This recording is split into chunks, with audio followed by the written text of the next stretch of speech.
Fala moçada, boa tarde. Boa tarde Brasil, boa noite Portugal. Ah lá, ó. O Amilcar acabou de entrar, vamos chamar o Amilcar aqui para poder. A brincadeira, começar esse bate-papo hoje aí sobre fake news.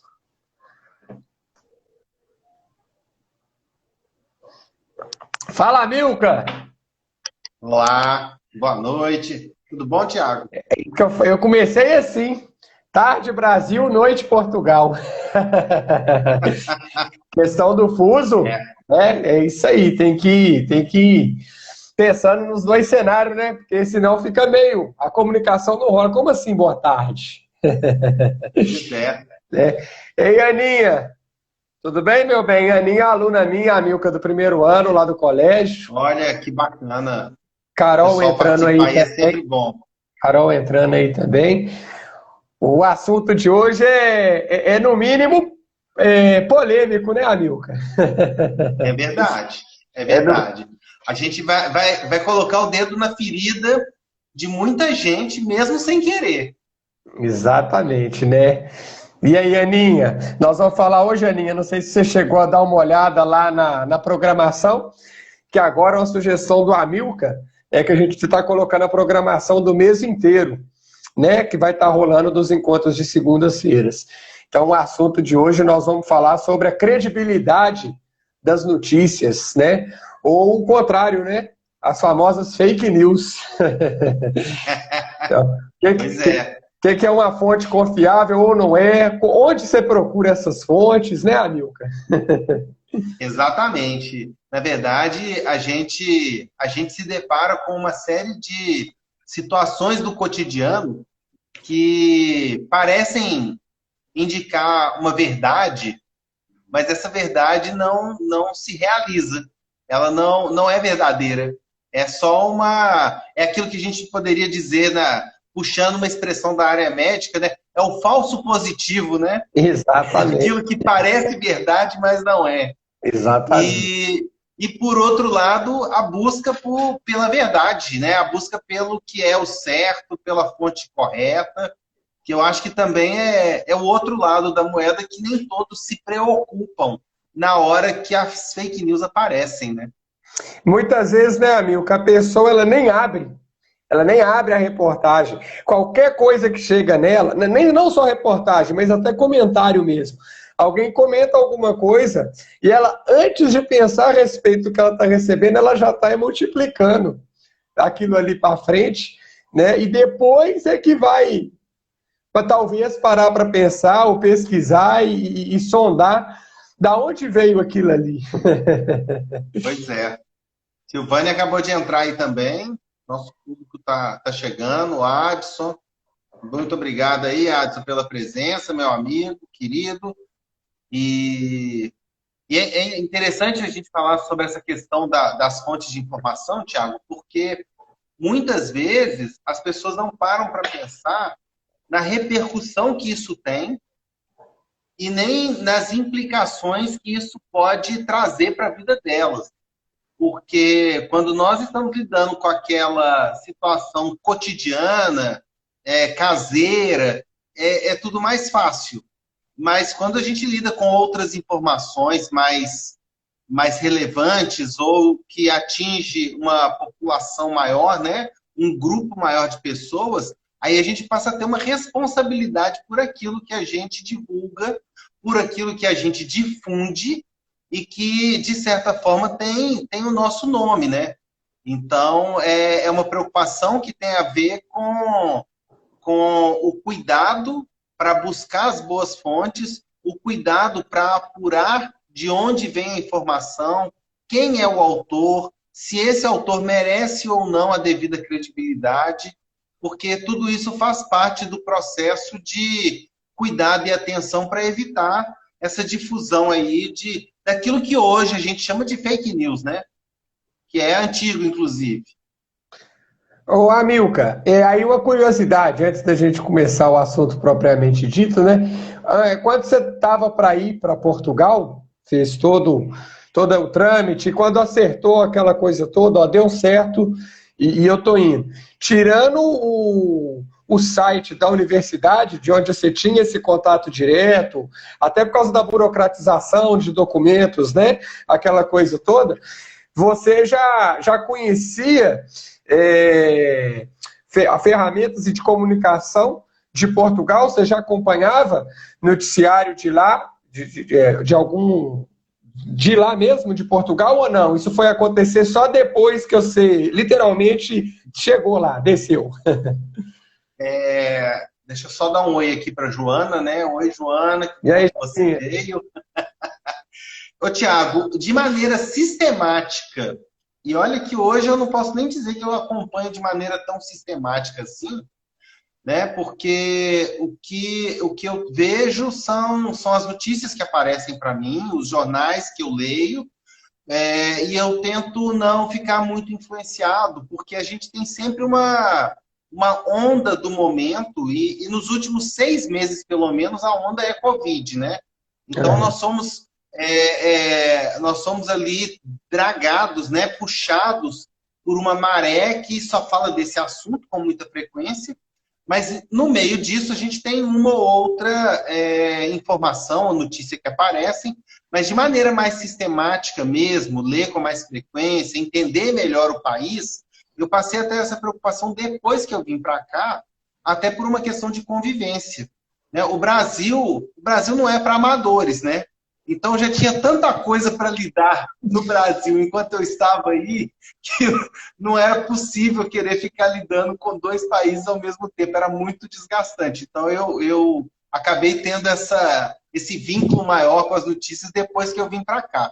E aí sim, tive inclusive que fazer uma seleção de quais seriam os melhores jornais, aqueles mais isentos, aqueles que fazem uma busca pela fonte das informações, aqueles que têm um cuidado maior antes de divulgar qualquer tipo de informação, né? Aí eu tive que buscar tudo isso aqui, coisa que no Brasil eu já tinha mais ou menos uma noção, e aqui eu tive que realmente ser totalmente iniciado nesse sentido.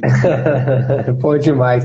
Fala, dá um oi para a Donara. Ô, gente, ex-aluno, quando entra, o Ei, coração... Donara, Fiozão também tá aí, ó, prestigiando a gente. O coração até bate mais forte, né, o Amilcar? Mas aqui, uma outra curiosidade que eu ia te falar, que eu esqueci, que eu não sei também com a frequência com que você acompanha, né, as coisas daqui.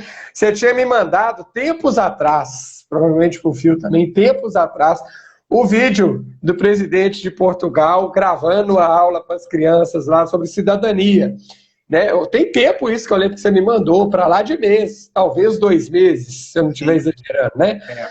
E passou no Fantástico, se eu não me engano, não foi agora, mas há uma semana atrás, então não tem 10 dias, foi passar a reportagem a respeito do presidente de Portugal, o quanto que ele é diferente, assim, primeiro, porque fala como que ele encarou a questão do Covid-19, e aí ele literalmente gravando essa aula de cidadania no canal de TV aberto e passando para todo mundo, né? E mostrando como que ele não tem essa, apesar da hierarquia, ele é o presidente, aquela coisa toda, como que ele conversa com todo mundo, acessa todo mundo, tira foto, ele é muito, muito receptivo, né? Então, teve uma reportagem, foi isso, fala assim, cara, dá uma olhada nesse presidente, ele não é uma figura qualquer, ele não é só mais um presidente.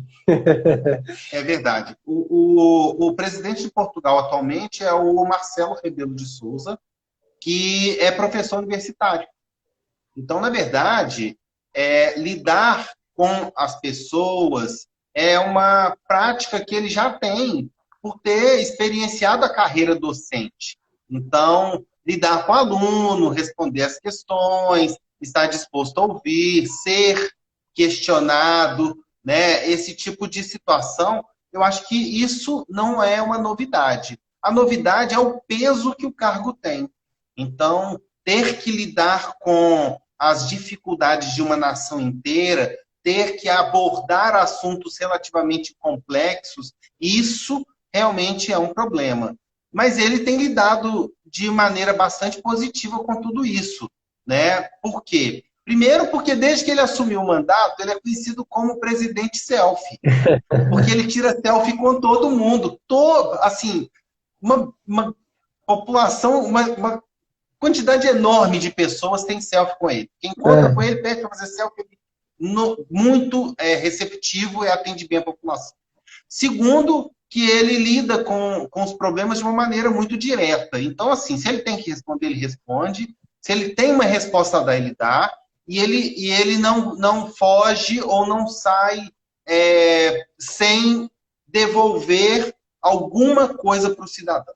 Né? Então, não significa que todo mundo fique satisfeito. Sim. Não significa que ele dá a resposta que o cara quer ouvir, mas significa que ele dá uma resposta. Ele não foge da pergunta. Isso. Exatamente. Né? Recentemente, há 2 semanas atrás, nós tivemos uma feira do livro aqui na cidade do Porto, e ele foi interpelado por uma cidadã que fez duríssimas críticas ao governo dele e a ele.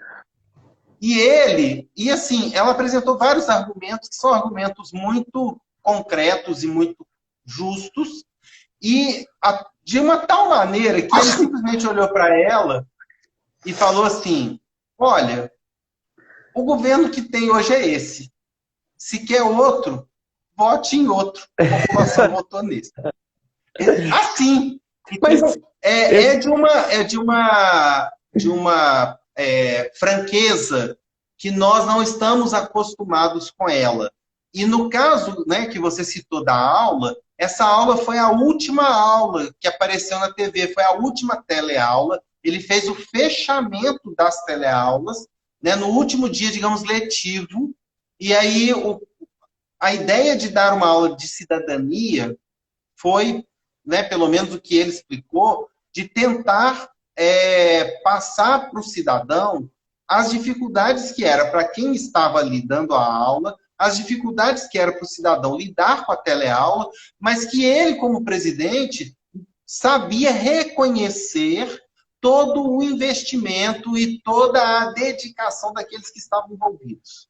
Então, foi muito interessante nesse sentido, porque ele fez o encerramento do ano letivo apoiando todas as pessoas envolvidas, professores e alunos que estavam ali, né, mediados pela TV, as equipes técnicas, a própria rede de televisão aberta que foi a que se tornou responsável pelas teleaulas.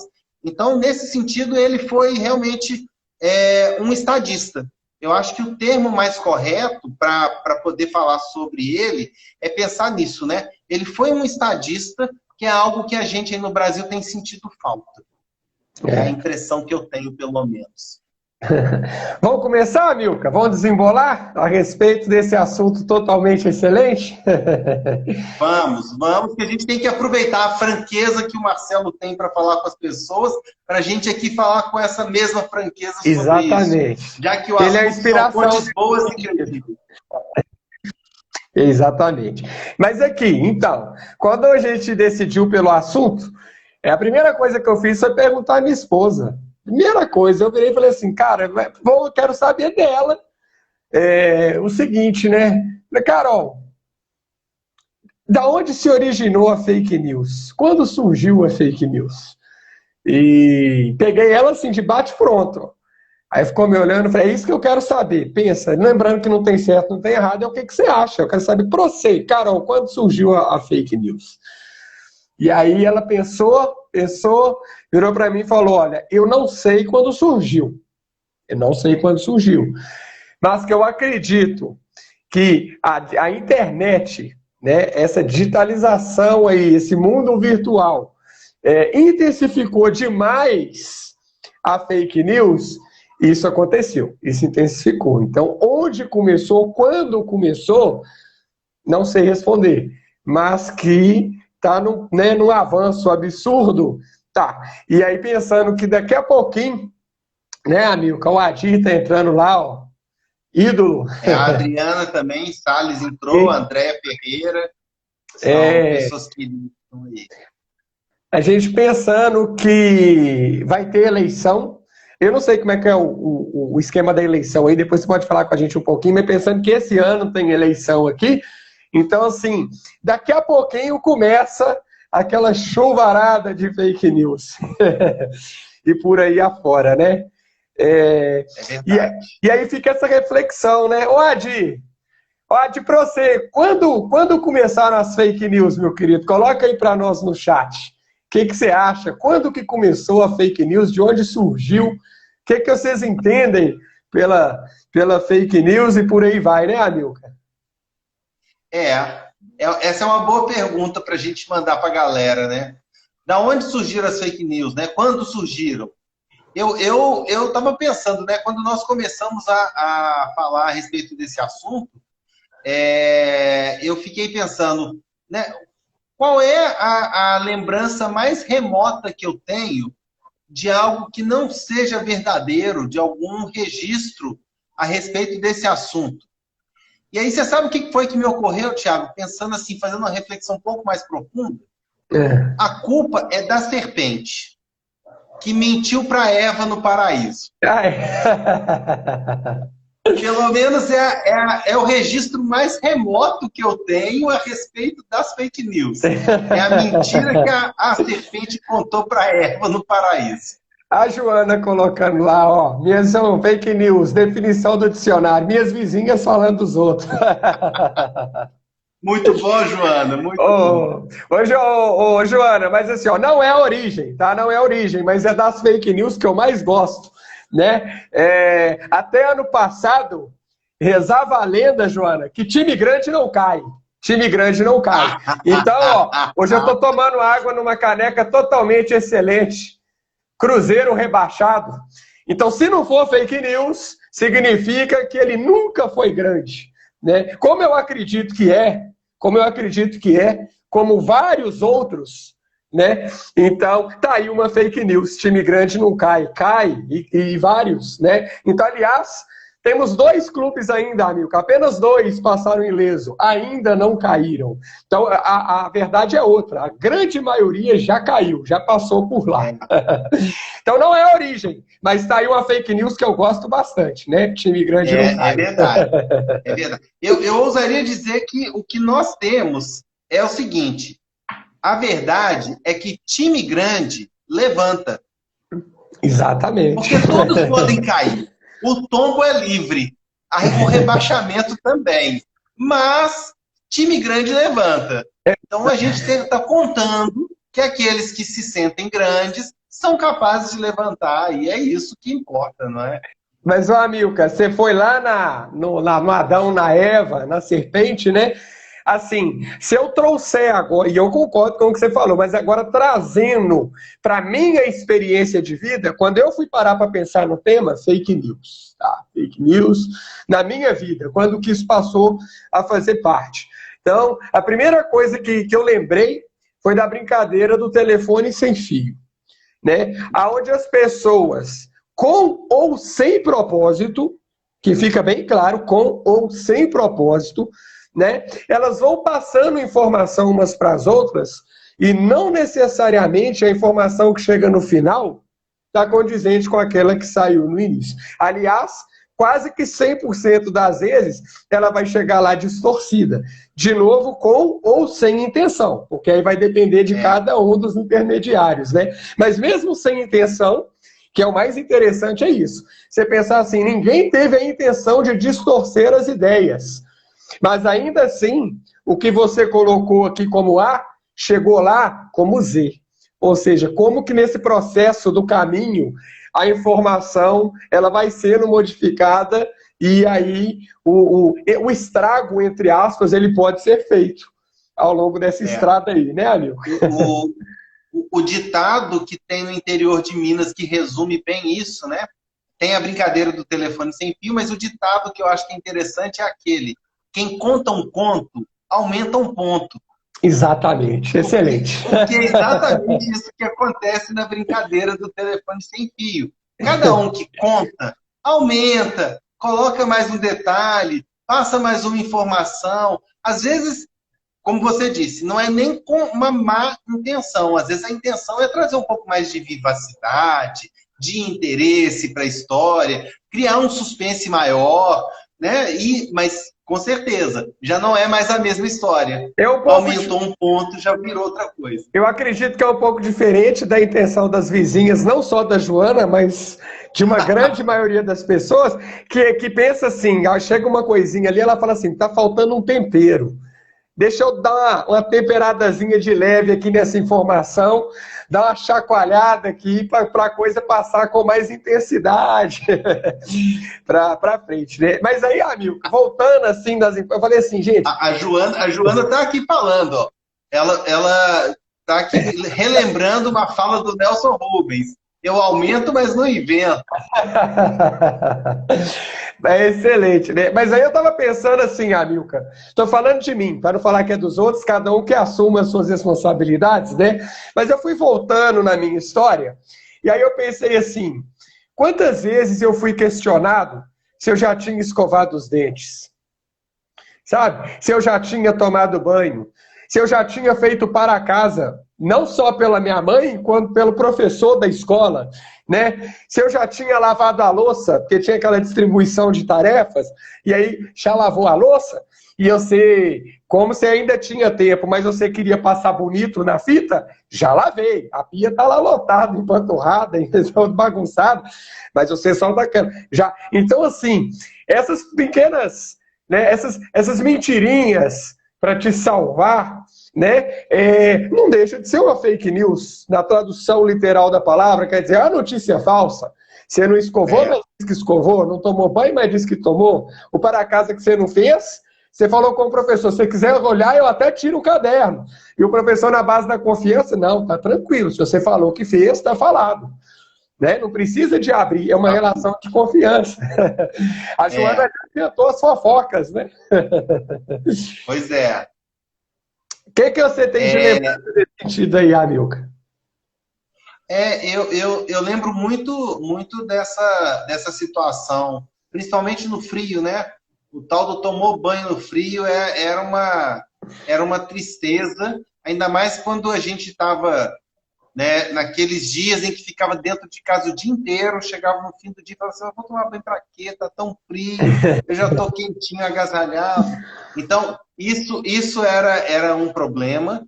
E aí, uma situação que é muito desconfortável, mas que eu acho que nós dois, né, o Fio, a Joana, enfim, os nossos colegas que são professores ou que são, né, nossos queridos alunos, sabem bem, é aquela coisa da confiança na escola, né? Você chega e fala assim, você fez a atividade para casa, o exercício? Fiz. Quer ver? Mas não mostra, né? Não mostra. E aí você, na base da confiança, aceita. Né? A questão da mentirinha nesse caso, né? Ela pode ser uma questão que não leve a uma consequência até que isso vira uma fofoca ou, como o Fio, né, acabou de lembrar num comentário, uma desinformação. Por quê? Tanto a fofoca quanto a desinformação tem origem nessa mentira, nessa fake news, né? Como a gente está usando aqui essa expressão, tem origem justamente nisso. Por quê? Uma vez que a fofoca começa a falar de alguém e começa a falar algo que não é bom, porque a fofoca, nunca é fofoca boa, já reparou? Fofoca é um termo semanticamente ligado a coisa negativa.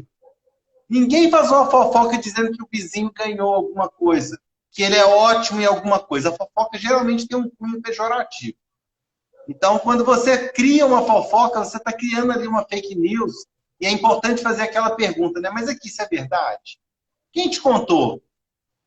Né? Porque identificar o sujeito daquilo faz toda a diferença, né? Chegar e falar assim, eu ouvi falar. Não, ouvi falar, ouviu de quem? Qual é a origem? Qual é a fonte, né? Até porque é isso aí, é literalmente a fonte, a origem, é o nome e o sobrenome, seja CPF ou CNPJ, né, Amilcar? Que faz que você tenha, que você dê alguma credibilidade para aquilo que está circulando, né? Então, quem é que falou? Quem falou foi o Amilcar Santos, quem falou foi o Thiago Souza, quem falou foi o Jornal X, a emissora Y, a Rádio J. É diferente. Porque se tem nome e tem sobrenome, independente de ser verídico ou não, aquela informação que está circulando, você tem de onde correr atrás, aonde questionar. Eu quero agora que você me prova por A mais B aquilo ali que você publicou. A meu respeito, a respeito daquela situação. Porque está assinado. Então você consegue estar correndo atrás disso aí. A partir do momento que não existe essa informação. Então, a primeira coisa para cair no descrédito, para você questionar, é isso, né, amigo? Da onde está vindo isso? Quem falou? Né? Então, passar para frente, sem.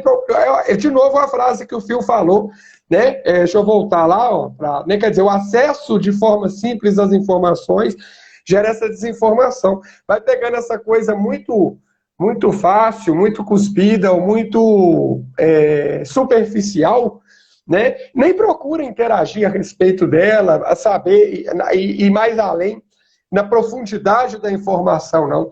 E da mesma forma que vai pegando, vai replicando, né? E ainda toma isso como verdade. Então, a gente tem que tomar muito cuidado nesse sentido, né? Tem mais uma participação ali, Amilcar, lá, ó. Falando, acredito que com o avanço e a facilidade do acesso à internet como meio de informação, as pessoas passaram a ter muitas informações, né? E, digamos, poucos filtros sobre a fonte da mesma informação. Exatamente.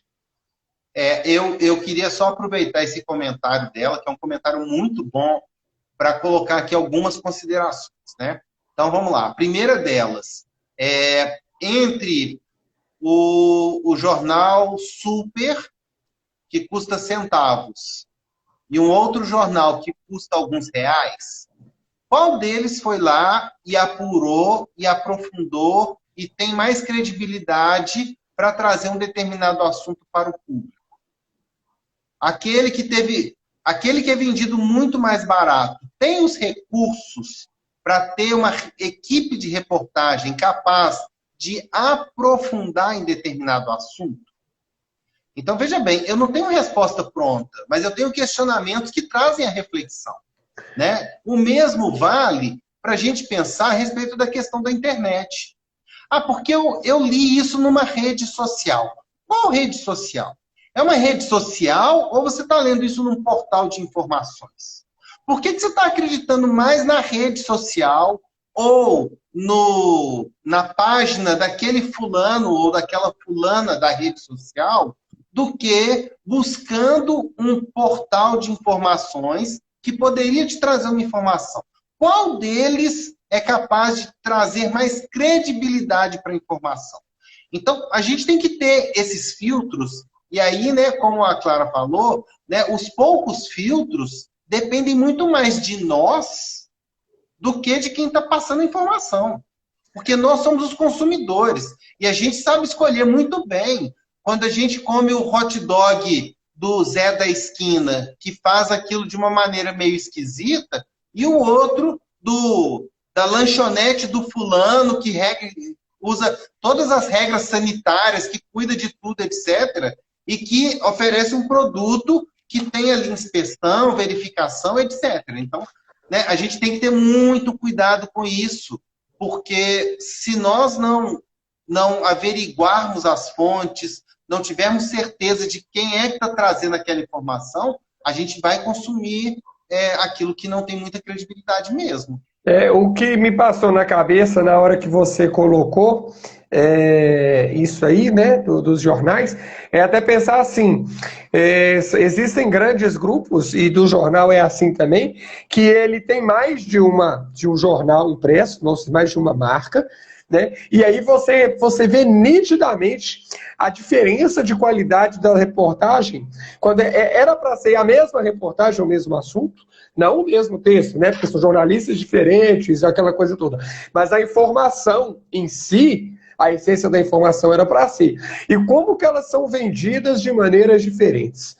Então, você pensa, é o mesmo grande grupo vendendo, teoricamente, a mesma informação de maneiras assustadoramente diferentes, né? E aí, às vezes, com mais riqueza de informação, outros com não tanta riqueza assim, mas às vezes não é nem a riqueza que vai fazer dela o mais importante, mas incomoda muito é a questão daquela reportagem sensacionalista, né, Ari? É quando faz uso de, de, de, de algum artefato, ou de uma frase de impacto, ou de uma imagem, querendo vender aquilo que não é verdade, necessariamente. Quando você abre, você vai lá e compra às vezes, ou abre uma reportagem por causa do título, e aí a hora que você vai ler o conteúdo lá dentro, bate aquela frustração no sentido de tipo assim, ué, não era isso. Não era isso. Você entendeu? Então, uma coisa que me incomodou hoje, e aí eu posso até estar sendo leigo para falar, mas você sabe que a gente fala nisso, está aqui para aprender. Então eu vou te perguntar, porque é uma coisa que me incomoda muito. Eu entendo da linguagem do direito que antes de você provar qualquer coisa, você considera a pessoa suspeita. E aí eu estou de acordo. Assim, se ninguém prova por A mais B. Pois é, mas ela é inocente com a pessoa tratando assim. Pô, é ela que está sendo investigada, ou não sei o quê, e aí usa-se o nome suspeito. Ok. Então, beleza. Enquanto não provar A mais B, ok. Mas eu vou te falar o que eu vi no jornal hoje. E aí não importa a fonte, mas eu vi no jornal, estava escrito assim: pai mata filha. Se eu tivesse 15, se você me perguntasse o que você entendeu dessa frase, literalmente a notícia trágica que está lá falando. O pai foi às vias de fato, ele matou a filha dele. Né? Então eu já julguei, matou, eu deixei de saber, se me matou, vão resolver qual que é o problema. Aí quando você vai ouvir a reportagem a respeito, eles vão lá e tratam o pai o tempo inteiro como o principal suspeito do crime que aconteceu. Por evidências. Tararara. Mas então, assim, isso me incomodou. Pensa, e porque eu vi isso hoje, a nossa live era a respeito de fake news, então é uma coisa também que depois eu quero questionar o Amilcar a respeito disso, como que ele enxerga essa venda dessa informação, porque é um canal que eu respeito, assim, sabe? Que quando você vai vendo que você acredita que tem uma credibilidade, e aí quando eu leio pai mata filha, é sujeito determinado. Eu sei quem fez e o que fez. E aí, na hora que eu vou ler que ele é um suspeito, que vai ser investigado e não sei o quê, vai contra o título que eu estou lendo. Pô, ele fez ou ele não fez? Se ele é suspeito, então eu não posso colocar no título, né? Eu não posso vender como pai mata filha. E aí? Verdade. Olha, o que acontece? Primeiro, esclarecendo, né? O direito tem uma expressão latina, que é das poucas que eu sei, confesso, né, até porque não é minha área de atuação, que diz assim: in dubio pro réu. Na dúvida, o réu é inocente. E aí, no máximo, aquele inocente é suspeito sob investigação. Né? Agora, essas notícias sensacionalistas, isso eu via muito nos anos 90. Tinha um jornal que era um jornal que fazia muito isso, que se chamava Notícias Populares. E o Notícias Populares era muito famoso na época por criar manchetes de impacto, todas de cunho altamente, assim, de gosto duvidoso e manipulador. Né? Sempre com essa postura tendenciosa. Né? E ele era muito famoso, ele era desses populares mesmo, uma população pouco instruída, enfim. Ele tinha esse perfil e ele tinha esse tipo de prática. É algo que hoje, com acesso a mais informação, com uma população mais escolarizada, com uma grande transformação do que era o Brasil nos anos 90, do que é o Brasil hoje em 2020, né, você deveria ter uma população que não aceitasse esse tipo de coisa. Então, eu acho que um veículo de comunicação de respeito tem que tomar muito cuidado ao fazer uma afirmação como essa numa manchete, porque ele cria inicialmente uma postura tendenciosa de leitura do seu leitor. Então, ele deve evitar isso, né? Se nós estamos falando aí a respeito de veículos de comunicação, da imprensa, o que nós esperamos dela é que a imprensa seja capaz de não criar situações de dúvida ou de ambiguidade o máximo possível. Eu tenho certeza que há situações em que você olha e fala assim, fulano é culpado. E depois, com todas as investigações, descobre-se que não, né? Ok, isso pode acontecer. Agora, se você de antemão não tem uma certeza e faz uma afirmação como essa, cara, isso é muito complicado. E olha que até agora, Thiago, nós estamos falando de coisas do cotidiano. São situações como a nossa situação familiar, quando a gente fala que já escovou os dentes e não escovou, da nossa situação escolar, quando nós falamos para o professor que fizemos uma tarefa que não fizemos. Nós estamos falando da vizinha que está fazendo uma fofoca do outro. Agora, né, vamos subir um degrau nessa conversa? Vamos mudar isso de patamar? Como é que fica isso dentro da universidade com as pesquisas científicas? Pois é. Aí, né, amigo, o buraco ele é mais embaixo, né? A hora que você vai fazer né, vai buscar a fonte de informação, o texto mesmo ali que está chegando. Deixa eu buscar isso aqui, a referência, aquela coisa toda, e você pode ter uma surpresa nada agradável, né? De você pegar o famoso Ctrl+C, Ctrl+V, né? A pessoa lá, uai, mas... né? E aí que a gente vê, igual você falou, de subir o degrau, coisas que vai acontecendo lá desde criancinha e não vai, a pessoa não vai percebendo, o nível vai subindo, e como não sofreu nenhuma consequência a título disso, aí encara aquilo com uma naturalidade danada. E aí você pode chegar nesse patamar aí, né? Bom, quando você falou esse caso, eu lembro muito do nosso ex-futuro ministro. O nosso ex-futuro ministro, assim, gente, o português é maravilhoso, né? Porque assim, o ex remete a uma coisa do passado, o ex-futuro é uma coisa de louco. Mas é literalmente isso, né? Quer dizer, nosso ex-futuro ministro não chegou a assumir a cadeira de fato, né? Por quê? Porque a famosa fake news ali, ele colocou no papel, ele colocou no currículo, né, um tanto de mentirada, né? E aí você vê a questão toda do qual é a credibilidade, quanto que a gente pode confiar naquilo que literalmente está sendo entregue para a gente ali, tá registrado no papel. Ou vale a gente ir lá e buscar e fazer uma conferência a respeito daquilo. Por que eu estou falando isso? Porque, às vezes, de novo, níveis mais baixos, né, Amilca? Isso aí vai acontecendo, vez ou outra, e a galera vai desembolando.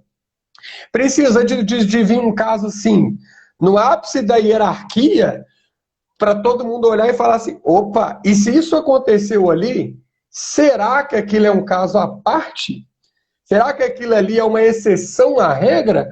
Ou será que não é tão assim e o buraco é mais embaixo? E aí, quando você vai ver, fala que tem doutorado no lugar X, o lugar X vira e fala assim, aqui não. Aqui não. Pode ter em outro. Aqui ele não tem. Aí você baixa o degrau. Ok, mas o cara é mestre. Então vão bater lá na porta lá e vão verificar isso aí. Aí você vai bater o olho no mestre. Não, também não concluiu isso daqui, não. Aqui não. E aí a coisa ela vai baixando. Então, pô, tem um trem que eu falo assim, que a gente tem que ficar muito esperto, né, amigo? Que hoje, o que eu vejo muito acontecer no mundo é o seguinte: você não precisa ser competente. Para se dar bem na vida, você precisa vender competência. E olha a tristeza que é a interpretação dessa frase de fato, se você for parar para analisar ela. Então, ou seja, eu não preciso ser competente, basta eu vender a ideia de que eu sou competente, que eu já estou resolvido. Se as pessoas acreditam que eu sou competente, se eu sou ou não, é o menor dos problemas, porque eu já tenho o título que eu gostaria e eu recebo pelo título que eu gostaria de estar recebendo, né? Então, assim, e aí essa inversão dos papéis. Quão importante, então, é aquilo que está no papel? Será que a questão da experiência, será que a experiência ela vai ser, nesse caso, tão importante assim, a ponto de você, analisando um papel, não se dar o trabalho e nem a oportunidade de conhecer quem está por trás dele, né? Porque pode ser uma pessoa que não tem experiência por N motivos, né? Ainda não teve a oportunidade necessária, pouco tempo de mercado de trabalho, mas vai ser uma pessoa com um potencial gigantesco e que acrescentaria e muito no seu local de trabalho e por aí vai. Então, só pegar o papel para estar analisando, que ele tem a formação do lugar X e Y e Z, né? Assim, se eu te der um papel lá, né, Amilca, falando que eu sou muito competente em todo o pacote Office e que o meu inglês é Sayajin. Então, só pelo fato de estar escrito no papel, você não pode me questionar, você não pode tentar, então vamos fazer um diálogo em inglês aqui, vamos fazer uma conversa em inglês informal, só. Não que eu esteja te testando, mas lá já está falando que você tem essa competência mesmo. Então, a importância de verificar mesmo. Vamos buscar essa informação. Não acredita, só acredita naquilo que está lá, não. Vamos buscar essas informações, né? E outra, a pessoa fez isso. Vamos tentar entender um pouquinho como que aquela experiência dela pode agregar para a gente aqui. E a gente só vai saber disso se a pessoa compartilhar. O que está lá no papel não vai compartilhar se não partir isso dela mesma, né, Amilca? É verdade. Isso, olha, passa por vários caminhos, né? Eu vou também dar alguns exemplos aqui. Nós vemos aí várias pessoas dizendo, né? Estude comigo e tenha... Vou falar da minha área, por exemplo. Tire 1000 na redação do Enem. Boa. Né? Eu tenho aqui os depoimentos das pessoas que tiraram 1000, que tiraram 980. Aí é lindo. Quando você vai apurar, é assim.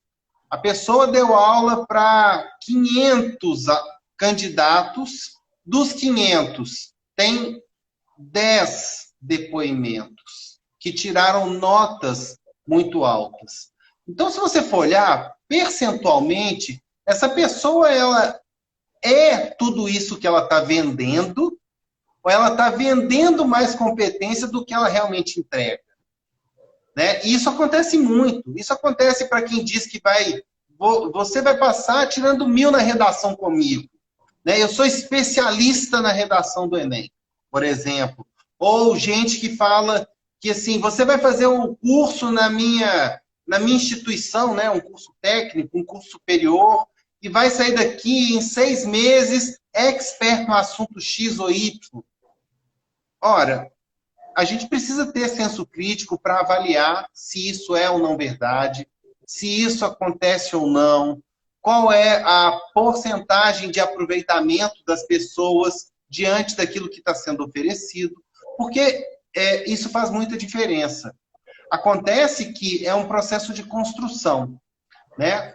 O aluno que lá, desde o início, não aprende a filtrar as informações, a buscar mais profundamente os dados, a tentar compreender melhor tudo aquilo que ele vive, ele vai chegar num determinado patamar em que esse tipo de conversa marqueteira vai conquistá-lo. Porque ele não foi preparado para ter esse filtro. Ele não foi preparado. Então, ele aceita a fake news porque ele não foi preparado para ter o filtro.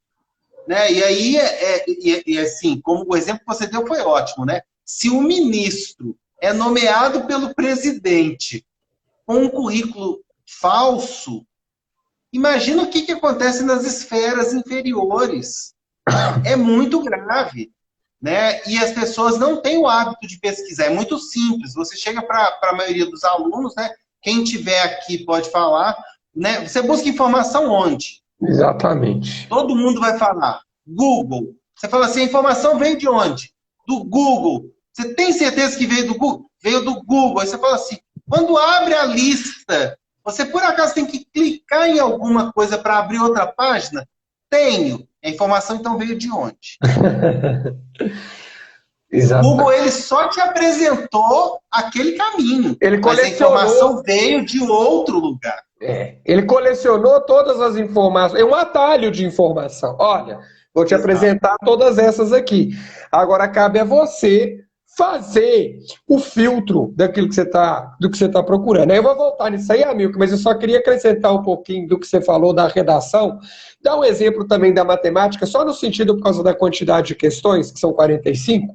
Então, assim, é isso que você vê, né? É muito bonito 980, 960, 920, papapá, e não é apresentado o número, a quantidade de alunos que tinha e a porcentagem dos que conseguiram aquele resultado. Então fica uma fake news no sentido assim, aqui é o que acontece. Se você vier para cá, se você fizer a matrícula, isso aqui é fez a matrícula, o 900 está garantido. Quando eu trabalhava no cursinho, conversava muito com o pai e mãe que queria saber do aluno não sei o quê, e olha pra você ver, eu era funcionário, não era dono. Né? Quando conversava comigo, eu falava assim, entendam o seguinte, nós não estamos vendendo aprovação aqui. O fato de você matricular aqui, eu não estou te falando que ele vai estar estudando no Cefet, no Coltec, no IFMG, na UFMG, não. Nem vem me cobrar isso depois, porque eu não estou te dando essa garantia, não.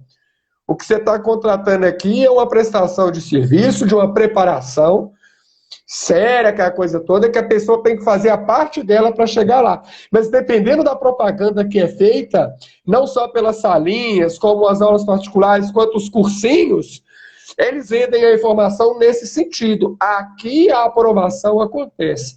É como se, de fato, o aluno, literalmente o pai do aluno, estivesse comprando a vaga dele no Instituto Federal ou na universidade, né? Porque é assim que ela é vendida. E aí eu ia chegar no seguinte, Amilcar, você não vê ninguém, pelo menos eu não vejo ninguém, fazer a propaganda assim. Eu peguei um aluno que tinha em média 300 pontos de redação e esse aluno foi para 720.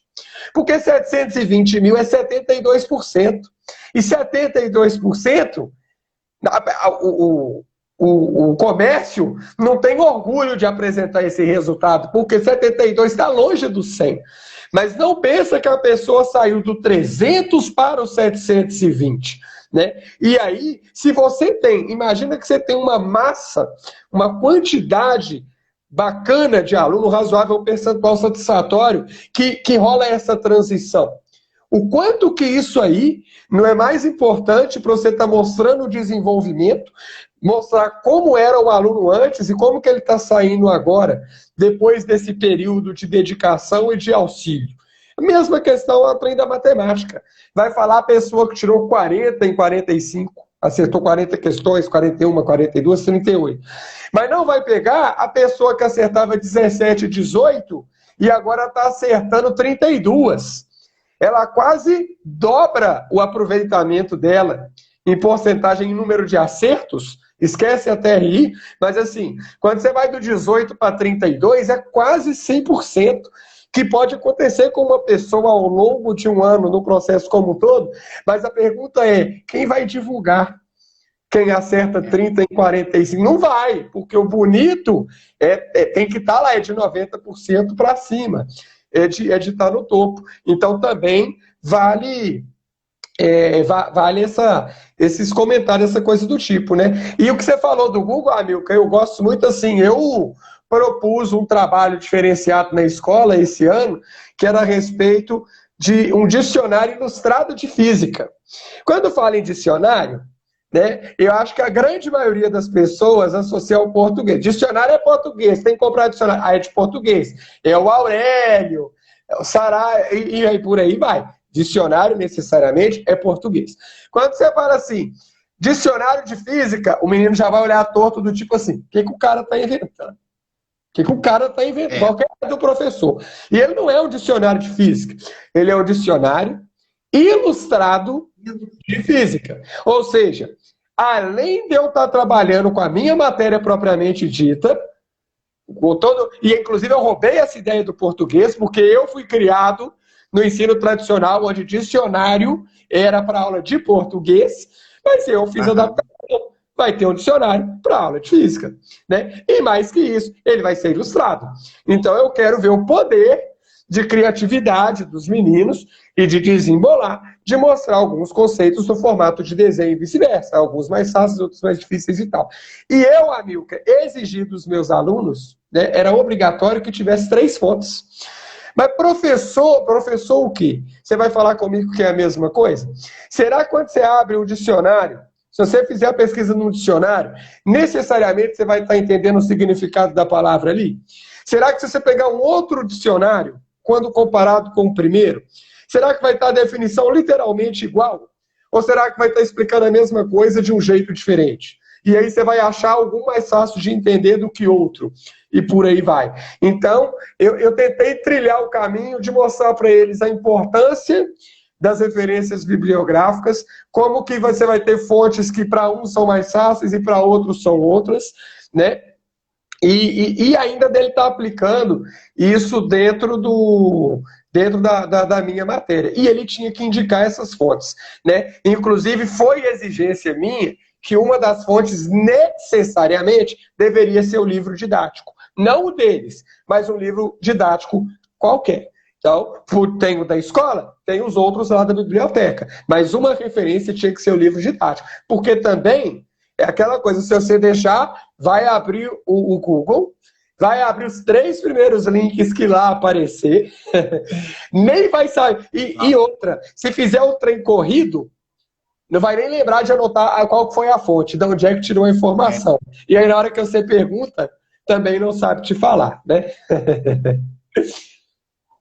E isso é interessante porque eu também tive essa experiência de várias vezes pedir atividade para aluno e aluno falou assim, mas eu pesquisei no Google. E às vezes até entregar trabalho e assim, Google. E eu falava assim, não foi no Google. Foi, não foi no Google. Foi. E eu muitas vezes chegava e falava assim, então me mostra onde no Google você achou. E aí quando chegava em outra página, eu falava assim, aqui está escrito Google na barra de endereços? Boa. Não. Então foi no Google? Não. Entendeu? É um processo de construção, né? Que é muito difícil, inclusive, para manter, porque o aluno quer coisa muito fast food, né?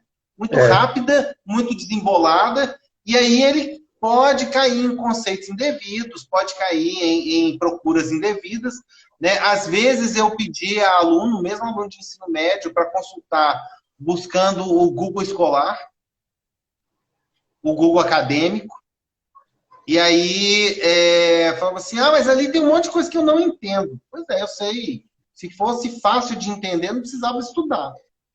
A gente estuda para aprender o desconhecido. A gente estuda para ter uma informação que a gente não tem. Aquilo que a gente já tem, né, no máximo consolida, mas a gente tem que ampliar esse conhecimento, né? A função é justamente essa. Já pedi aluno para pesquisar no Cielo, muitas vezes, falando assim, tem que buscar no Cielo. A plataforma Cielo é muito boa, busca lá. E aí falou assim, mas é uma informação confusa. Ou então assim, nossa, professor, mas que texto grande de 19 páginas. Difícil, meu amigo, eu nem pedi uma dissertação de mestrado ainda. Não, é só um artigo acadêmico. Vai reclamar não só da quantidade de páginas, quanto a dificuldade de interpretação do texto, porque também estão acostumados, às vezes, com textos muito rasos, né, Amilcar? Justamente por estar jogando ali na internet, abrindo a primeira coisa, aquela coisa toda, que a hora que pega um pouquinho mais sofisticado, começa a ter esse tipo de problema. Né? E aí, como vai dar 55 minutos agora, a gente fala, rende demais, né, Amilcar? Que essas lives tinha que durar mais. Nem tinha imaginado que já estava acabando. Só a título de curiosidade, assim, vamos colocar aqui alguns canais, já que a fake news é tão problemática, vamos colocar, às vezes, algumas fontes que a gente considera que são muito importantes, né, e em questão de credibilidade de informação, quando a pessoa tiver que pesquisar. Então, o que eu pensei, duas coisas que passaram muito na minha cabeça foi a seguinte: a primeira informação que está vazada aí desde ontem é que tem um casal que ficou perdido aí, se eu não me engano, na Itália, casal de terraplanista, que acredita até hoje que a Terra é plana, e aí pegou o barquinho e foi nadando, porque eles juraram que ia chegar na borda do oceano para falar, aqui acabou. Né? Então, assim, como a gente sabe que vai ter trocentos canais disponíveis na internet, desses trocentos, vários, inúmeros, muito bons, né, apesar de ter muita porcaria, oremos, tem muita coisa muito boa. Então, assim, eu já vou deixar dois de cara, trazendo um pouquinho para a minha área, para quem é terraplanista, quem acredita nessa bobagem, vê esses vídeos daí do YouTube, né? Primeiro aqui, dentro de Minas Gerais, né? Se você nem quiser só pesquisar, não, se você quiser visitar de fato, a gente tem o Espaço do Conhecimento da UFMG, ali na Praça da Liberdade. A pessoa está em pandemia, então você anota aí no post-it, anota aí no seu caderninho, que a hora que isso tudo passar, fica lá um lugar que vale demais a sua visita, que é o Espaço do Conhecimento da UFMG. E para você que não quer aguardar, então, né, a pandemia passar para poder estar conhecendo, vou te falar da Univesp, que é a Universidade Virtual do Estado de São Paulo, que é assinada pela USP, nada mais, nada menos do que a USP. Lá você tem curso virtual e 0800 a respeito da história da astronomia. Na verdade, tem trocentos cursos, mas já que eu estou querendo cutucar os terraplanistas, você pode fazer uma visita no Espaço do Conhecimento na UFMG, você pode fazer um curso virtual 0800, nada mais, nada menos com a credibilidade, com os créditos da USP, da Univesp, né, para poder tá tentando entender um pouco mais do assunto e colocando nos prós e nos contras do quem que está certo e quem que não está, né? E aí, amigo, que dentro da sua área, o que você sugere de fonte de informação com credibilidade? Eu vou, então, assim, do ponto de vista de visita e conhecimento concreto, eu vou indicar de Belo Horizonte ou de Minas Gerais, está aí perto. Tem o Museu de Artes e Ofícios, lá na Praça da Estação, que é um lugar incrível, que vai falar a respeito da história do trabalho, principalmente do trabalho em Minas, e que eu acho que vale muito a pena para se conhecer como é que tudo isso funcionava e como é que eram os mecanismos e as ferramentas da época. Para quem estiver em São Paulo ou for visitar, o Museu da Língua Portuguesa é um espaço belíssimo, que eu não posso deixar de falar dele, muito embora eu tenha ido antes do incêndio, eu não vi como ficou agora, mas eu imagino que deve ter ficado lindíssimo e eu quero muito ir assim que eu estiver no Brasil.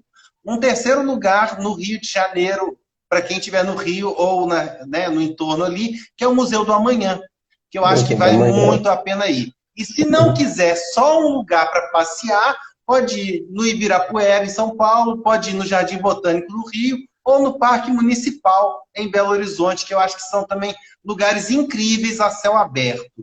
Se for para falar de plataformas online, a plataforma Sucupira, do governo federal, é onde tem todas as teses e dissertações defendidas nas universidades federais. Sugiro que consultem. E, por fim, né, a gente tem alguns sites aqui em Portugal e na Europa, a plataforma Eurídice, a Redalic, que são muito bons, o Recap também. Eu posso deixar tudo isso lá no Linktree, se alguém quiser. Amigo, era isso que eu ia comentar, porque falta 20 segundos aqui para cair. Fica aí para nós. Vamos colocar feeds a respeito de fontes com credibilidade que a gente, pelo menos, indica e que a gente consulta para a galera poder estar comentando também o que elas acham. Beleza? Beleza. Então tá. Obrigado a todos. Vamos cair em 5 segundos. Então é um tchau coletivo.